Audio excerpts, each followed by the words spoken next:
Welcome to the second module for EMR 502, and today we're going to be looking at classroom dialogue and learning. Specifically, we're going to identify why discourse is so important to literacy learning generally, and definitely reading instruction in particular. And we're going to begin to look at the connections between how some of these strategies and informational text, the challenges that informational text might have in trying to create that dialogue with our students. When we're dialoguing with literature, often we're asking students, it's natural to have students bring in their own sort of opinions and experiences, and we have some limitations when we're talking about informational text, and that, this is not fantastical, and so we have to make sure that it's rooted in the information and the correct interpretation of what's being read. So these are some distinct challenges for us. Okay, if you didn't already watch, I posted a very short 7-minute video. I know it's a 9th grade classroom. I tried to find a video where you could actually hear the goings on in the discussion. It's so hard because often teachers will post their own discussions and they've videotaped it, but they don't have the microphones and all of that. But I wanted to find a younger classroom so that you could see that, because I know most of you are teaching in the elementary school, and I just couldn't find one where I thought that you could hear and sort of explore. But then as I thought about it, I thought, there's nothing wrong with thinking about sort of that backwards design. What are you prepping your students for? And what are we doing in the kindergarten, 1st grade, 3rd grade, 5th grade level that prepares students for this kind of dynamic discourse that we see in that video? This video actually comes from a strategy that I recommend, and next class I'll put up a little bit more information about it. But if you're looking for a really simple way to work on improving your classroom discussions, Alexis Wiggins has a book called The Best Class You Never Taught, and it's about this thing called spiderweb discussion. So I'll go over that a little bit next week, but think about that when I go over that and I'm talking about some discussion and discourse strategies in the classroom. This is the number that is pretty well accepted by academics. It was first published in 1997, but follow-up studies have done little to prove that this has been moved. 85% of classroom talk is teacher-directed. Think about that. The role we're putting our students in, the passive role we're asking them to take, if literally 85% of what's being discussed in a classroom is directed by the teacher. And no wonder we're always so tired at the end of a day. This is so incredibly time-consuming, exhausting. You're doing all of the work. When we come home and we say, my kids don't care as much as me, perhaps sometimes we inadvertently create that dynamic. And so I want you to think about this as we go through the discussion about why discourse in the classroom is so important. So when we look at this 85% of classroom talk is teacher-directed, most of that is what we call the IRE questioning model, which is where the teacher initiates a question, a student responds, and then a teacher evaluates it. That is probably a big chunk. So those people that were 85% of classroom talk is teacher directed, it isn't just, we know lectures are wrong. And so, teachers will, inherently, we know that our students are not going to learn effectively in a 45-minute lecture. But I think the problem goes beyond just that, because it's also the kinds of questions that we're asking our students and the way that we are engaging them in discussion. So we want to think about discourse as kind of a continuum. There's learning talk, teaching talk, and interactive discourse. And learning talk is really where we usually, when we're initiating our students to engage in learning talk. This does not mean that learning talk doesn't have a role in the classroom. It's really good for maybe engaging their prior knowledge, maybe checking their factual understanding of the content. But this is the kind of question where generally you pose the question, one student responds, you evaluate back to it, and then maybe you say, does anyone have anything to add? Another kind of discourse that we can think about is teaching talk. And I mean, this is really important. We have to do these instructional things. We have to be able to give our students, share some of our experiences, give them directions, maybe do a little quick mini lecture. But teaching talk is something else. But what we're really sort of looking for is interactive discourse. And that's really where the sort of holy grail of classroom talk should be, which is in that interactive discourse, where you maybe might use the learning and the teaching talk, but it moves to a place where it's not directed by the teacher and the students start to take ownership of that discourse. Hey, Captain Obvious here. One of the things we need to be very careful about is the amount of time that we spend talking to our students. Because the more teacher talking time that goes on, the less student talking time goes on. And teaching talk tends to be rote, recitation, instructional, sort of discussion where we're kind of leading the discussion, shaping the discussion, and where maybe we engage in dialogue, but it's in a limited way. So true literacy inquiry occurs when students are asked to transact with the text as a conversant. So what that means is the text, we want students to learn how to talk and transact and learn from each other. That's really important. But we also want them to talk and transact and learn from the text. And so if you think about it, a really robust conversation in a, that you've had with maybe you had a really good seminar class when you were in college, and probably what you found was in that college class, it wasn't that everybody agreed with each other. It was that everybody knew how to kind of navigate that tension between everybody's opinions and interpretations, right? So we need to figure out as teachers how to allow for conflict. And importantly, if we're going to use our texts as sort of a participant in this conversation, how do we allow our students to kind of engage with conflict, disagree with the text, so that they are kind of like pushing back against each other and they're refracting their ideas against the others and trying to make that careful negotiation. I'm very much a constructivist, and I think that tension is really, really important, where a student goes in thinking they know or knowing what they know, learning something new, and trying to figure out how to sort of reconcile these two different realities. When we think about discourse in the classroom, I'll just throw in one really quick theory. Oh my gosh, I tried to read Mikhail Bakhtin when I was in my doctorate program, and I got through some of his work, but very theoretical. But he has this idea of a dialogue circle. And he thinks about dialogue as a circle that does something interesting. It shapes our thinking, but it is also shaped by our thinking. So we don't want to think of the text as fixed. We want to think, so a little bit of that transactional theory, right? But when we think about what's shaped both our thinking, and the thinking of the author, in that middle circle we can put every text, and by text we can mean discussion, songs, books, everything.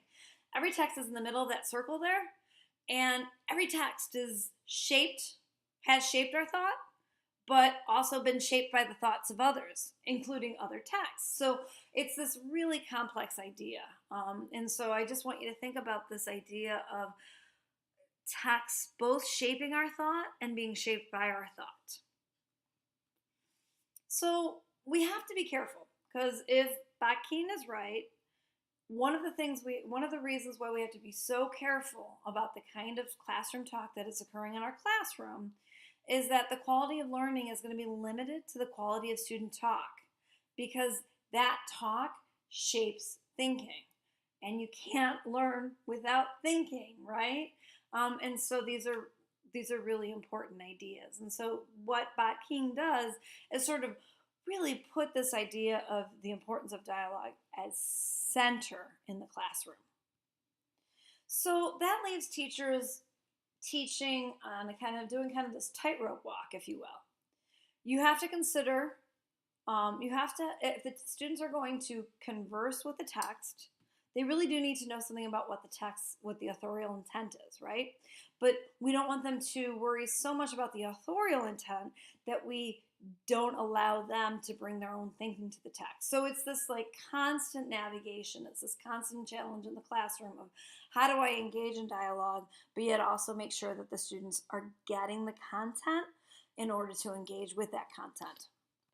So the teacher then serves as a discourse guide. I had my favorite example from a book that I read about inquiry-based teaching. And in this example, the author talked about a biology class on cell division.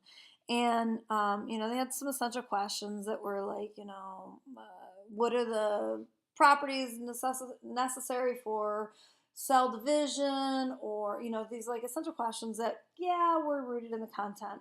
But what happened was, when the teachers became discourse guides and wanted to engage the students more personally with the content, they changed their question to, is sex necessary for life? This was a 7th grade biology classroom. Imagine how much more engaged they would be if they're thinking about this question, is sex necessary for life? Good questions get to the heart of the content, but they also leave room for discussion, and they need to be able to be linked to later assessments. So what we have here then is, as teachers, we really have this role of designing and negotiating the terms for the discourse that's going to happen in our classroom. I'm going to show you a very short video on the culture of classroom discourse.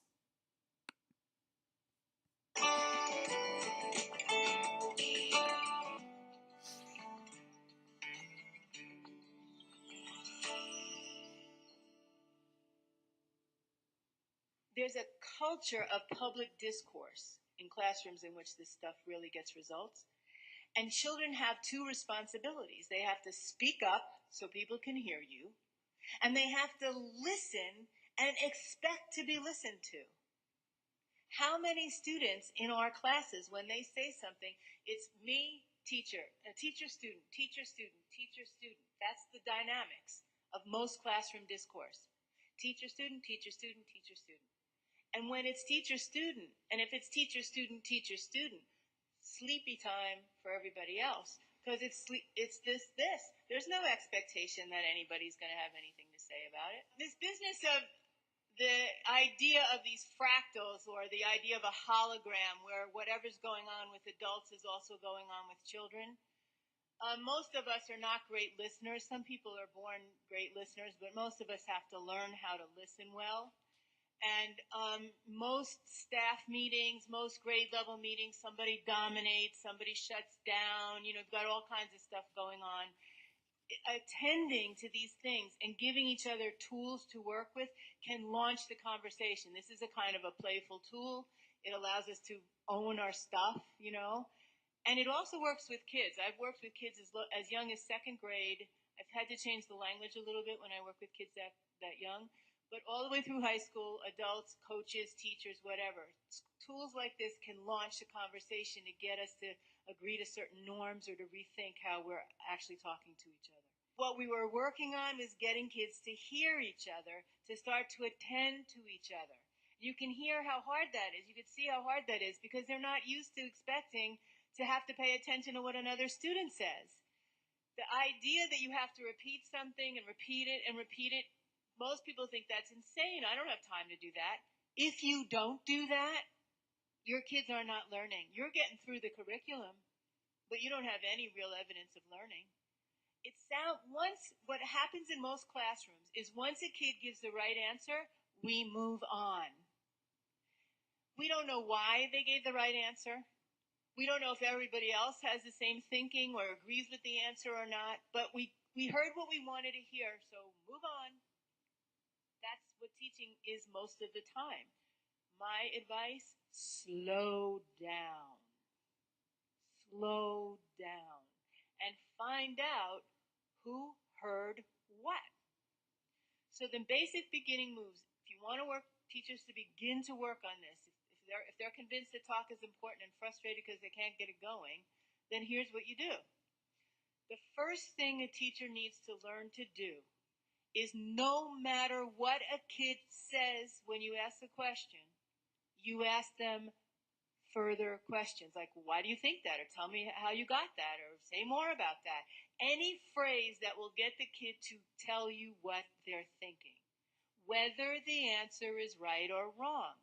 Because we have to help the teachers get away from the right answer nonsense too. It's not about right answers. It's about developing reasoning and the capacity to articulate and communicate. 2, the simplest, easiest move, and one a lot of middle school and high school teachers are afraid of, is turn and talk. Restating by students. The teachers are doing the work. The teachers are doing the learning. That's it. Who's ever doing the work is doing the learning. And finally, the teacher at moments revoices things. So there are reasons why a teacher would revoice, but it's not the beginning and it's not every time. It's when the kids are now at a place where they've been grappling with an idea and we need to give it some clarity. We need to highlight the idea. So those are the 3 or 4 beginning moves of starting to get talk going in a classroom. Any video will get you conversation. Looking for videos where you have great talk so people start to have images of what it looks like, and also images of regular everyday type classrooms so you can compare and contrast them and start to have discussions, dialogue, debates about how important is this talk thing and how much are we willing to invest in getting it to happen in our classrooms. If you don't think it's important, then don't bother. Go on to something else. I want to speak for 2 seconds on this, like the cycle, or it's not really. Okay, I'm going to stop it there. Okay. All right. So what you see there is this idea that we have to really, as teachers, we really have to figure out how to negotiate this role in the classroom. And so we're going to think about some ways to help our students to ask questions in the classroom. Because if it's not going to be teacher directed, then we need some ways to engage the students. So now, why are we doing this? Why are we looking at this course right now? Why am I giving you a little bit of backding? Why am I looking at, the IRE response, questioning model? The reason is quite simple. The idea that we need to think about is how, when we're reading our course readings, when we're reading nonfiction, notice and note, stanzas, signposts, and strategies, when you're reading teaching with text sets, that really what we're doing is we're looking at ways to design for discourse, to design that in ways that help our students to prepare to enter into discourse with each other and with the text. And so, as you read this module's readings, think about the signposts and the way that they help teachers navigate the tightrope or act of eliciting critical thinking, learning, and learning from the reading and preparing to question and share one's own thinking. How is the work of content reading, of disciplinary literacy, really helping to prepare our students for the kind of discussion that we saw in the very beginning video, the one that you watched before you watched this short lecture? Okay, I wanted to take a minute right now to prepare you so last week I talked to you about the vertical view assignment. This week I want to talk about the planning. In this course you get credit for 15 hours of field observation, and those 15 hours are going to be dispersed between these 2 assignments. I'm going to assume that you are giving at least 15 hours towards these 2 assignments. So the vertical view, that was one aspect, and then the second thing that you're going to be doing is this planning assignment. And so with the planning assignment, what you're going to do is you are going to plan a lesson that's either looking at teaching with text sets or reading nonfiction.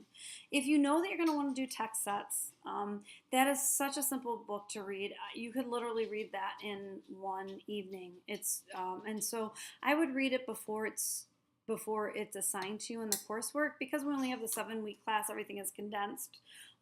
So if you think that you're going to be wanting to create a text set, if this is something that you've been wanting to do, then by all means go ahead and do that. Otherwise, what I'd like you to do, you're going to have to give this lesson. So those of you that aren't in a teaching context, your own classroom, you want to figure out, how can I get into a classroom to give this lesson? And so think about how to find that place, okay? All right, so what you're going to do is you're going to give a fully documented lesson plan that is based off of one of the 2 readings. I have a template, but I don't really care. If you use a different template in school, use that template in school. If you were taught a different lesson planning template in college, use that template. At this point, I'm not teaching how to write a lesson plan, so I really don't care what the template is that you're using. I will give you one, though, for those of you that just don't know where to begin. So then you're going to create your lesson plan that is hopefully based on one of these 2 readings. Okay, and that doesn't mean to be everything. You're not going to cover everything. In teaching with text sets, maybe it's just bringing in one video when the students are watching or reading one text. Okay, but you're gonna document the lesson plan. Then you're going to write a presentation that annotates and explains how that lesson was shaped by the course readings. That's going to require you to quote the course readings, So if I give a lesson, if I write up a lesson plan where I have students maybe asking the questioning stances of a magazine article that I'm bringing into my classroom, what I'm going to do is I'm going to put into a presentation form. Either I can use Google Slides, you could do something like I do, which is screencasting it. So you could create a little video if you're more tech savvy. But what you're going to do is you're going to try to explain how your lesson plan is shaped by the course reading. So you don't have to do both readings, you just pick one of the readings, and you create a presentation that explains how it is shaped by the course reading. I'm doing this because I want to alleviate your feeling that you have to write everything up in a formal writing assignment. The formal writing assignment will come in the reflection paper that you'll have afterwards. So you do A and B probably before you present the lesson, and then C, you're going to present the lesson, and then what you're going to do is you're going to write a 2 to 3 page reflection, and you're going to think about what this taught you about, the impact. How can you better design a lesson for student inquiry and discussion? Okay, so how can we better support our students' understanding of informational texts? And so that's something that I'm going to ask you to do as part of your field discourse. This is going to be due the 6th week of the course. You'll see Leo for the due date, but I'm just giving you a heads up, letting you think about it. This gives you over a month to plan for it. And if you have any questions, feel free to ask me questions. Okay, so what are you gonna turn in? In this one, you're gonna turn in a lesson plan template, the presentation. It could be a Google slide, it could be a video that you put onto YouTube, maybe it's a PowerPoint, and then it's going to be a reflection paper, which is just going to be a document, any kind of document. Okay? All right. If you have any questions, I will, don't hesitate to send me an email at ewalsh@lec.edu. Otherwise, have a good rest of the week, and I will see you in the next module.